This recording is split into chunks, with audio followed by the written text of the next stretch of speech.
Hello guys, এই যে এখন দেখো একদম চাপটে জুপটে পরে নিয়েছি শীতবস্ত্র। যাচ্ছি এখন ডাক্তার দেখাতে। আমার একটা প্রবলেম দেখা দিয়েছে, তো তার জন্য আমি একটা হোমিওপ্যাথি ডক্টরকে দেখাই, সেখানেই যাচ্ছি। জায়গাটা হচ্ছে কুপার্স ক্যাম্প, এখান থেকে বেশ খানিকটা দূরে। তো ওই জন্য এখন দাদা অফিস থেকে বাড়ি এলো, এই জাস্ট এলো, তো এক্ষুনি বেরোচ্ছি। তারপরে ডাক্তারখানায় গিয়ে তোমাদের সঙ্গে দেখা হবে। চলো, ওই দেখো জুন ওদিকে রেডি হচ্ছে, এই যে।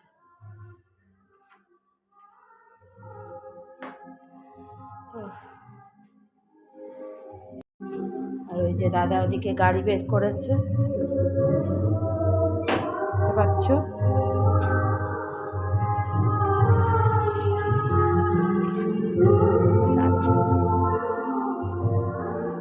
দাদা গাড়ি নিয়ে অপেক্ষা করছে বাইরে, এইবার আমরা বেরোবো। ডাক্তারখানায় বসে আছি, এই যে আমি আর জুন। তোমাদের দাদা বাইরে গাড়ি রাখতে গেছে। 23-এ নাম লেখালাম। চলছে 19। আধ ঘন্টার বেশিই লাগবে।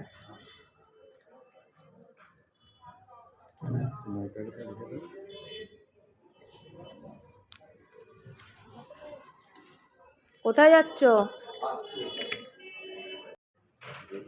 বেগুনি মুড়ি আনতে পারতে, শুকনো মুড়ি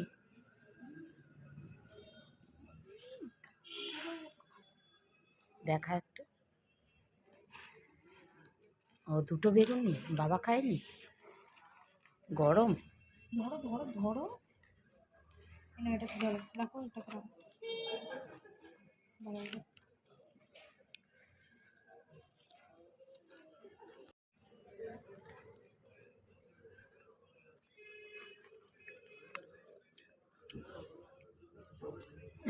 শীতের এই ঠান্ডা মধ্যে,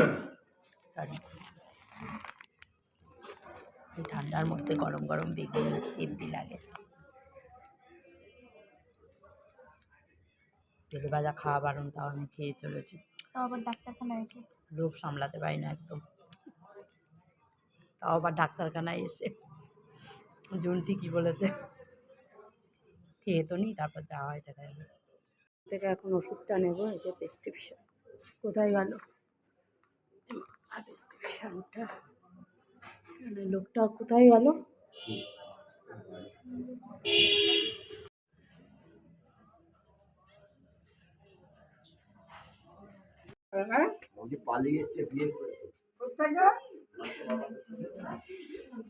এমা, হ্যাঁ আর কি মারছে,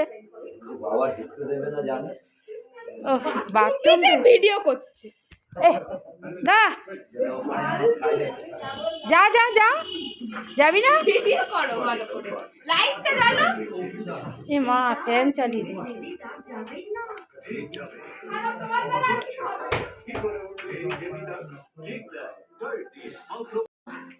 চলে এলাম মার সঙ্গে দেখা করতে।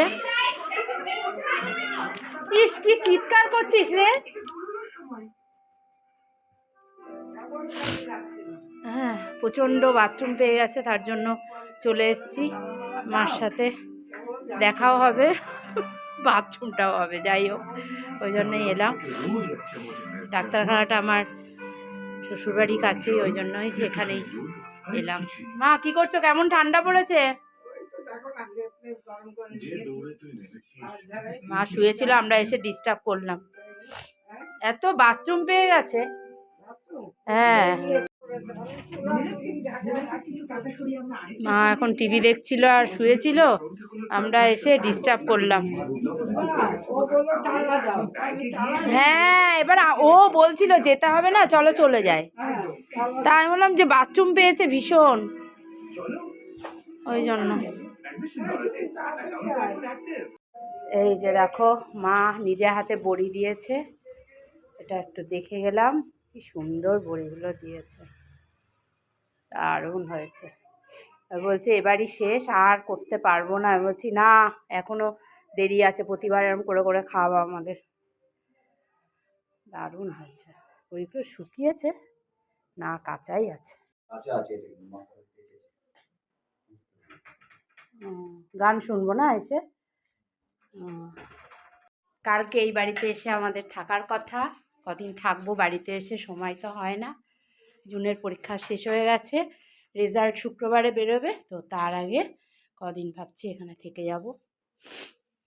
এই বাড়িটার প্রতি খুব মায়া আছে, বুঝেছো, কিন্তু সময়ের অভাবে আসতে পারি না, থাকতে পারি না। আসি ঠিকই, কিন্তু থাকতে পারি না। যাই হোক, কালকে এসে বেশ কটা দিন কাটাবো। কি করছো ওটা? জ্বলছে না, চার্জ দেওয়া নেই বোধহয়। না, দেখভাল করলে সব এরমই হয়, হচ্ছে ব্যাপার। ঠিক আছে, আর কি করব, এই এক্ষুনি বেরিয়ে যাব। ঠান্ডাটা যা পড়েছে বাইরে, বাপরে বাপ। হ্যাঁ, খুব সুন্দর হয়েছে বড়ি, দারুণ দারুণ। না, একটু কাঁচা আছে এখন, কাঁচা আছে, তাই তো বলছি। খুব সুন্দর হয়েছে, এই বড়িগুলো তো দারুণ হয়েছে। এগুলো দিয়ে দিয়েছে, দেখো মার এইগুলো দেওয়া হয়ে গেছে এক পোস্ত।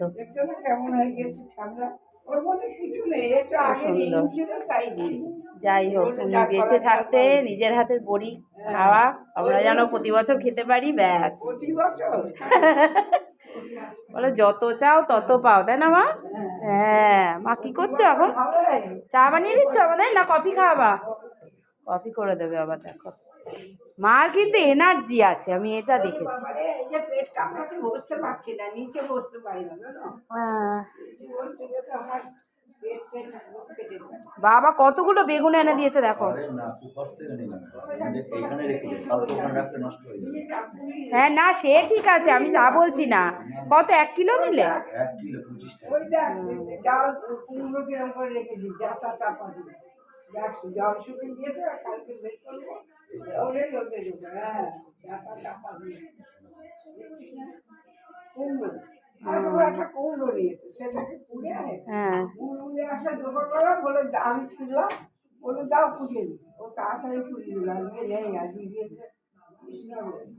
তাই দাদাভাইকে নিয়ে গেছে?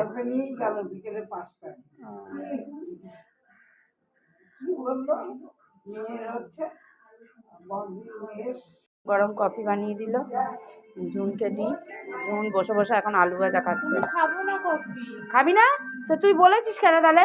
আমি কখন বললাম কফি খাবো? দে না, আম্মা করে দিল। ও মা, তা আম্মা দিল করে, ওরকম করতে নেই বাবা। বললাম আম্মা খাবো না, আম্মা তোমাকেই দিয়েছে। আমাকেও দিয়েছে, বাবাকেও দিয়েছে, তোকেও দিয়েছে। কষ্ট করে করলো, একটু খা মা, ওরকম করে না, খা।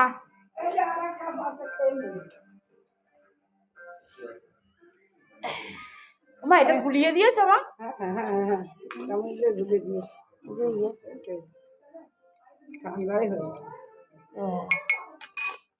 কফি খেয়ে নি, ঠান্ডার মধ্যে ভালোই লাগে কফি।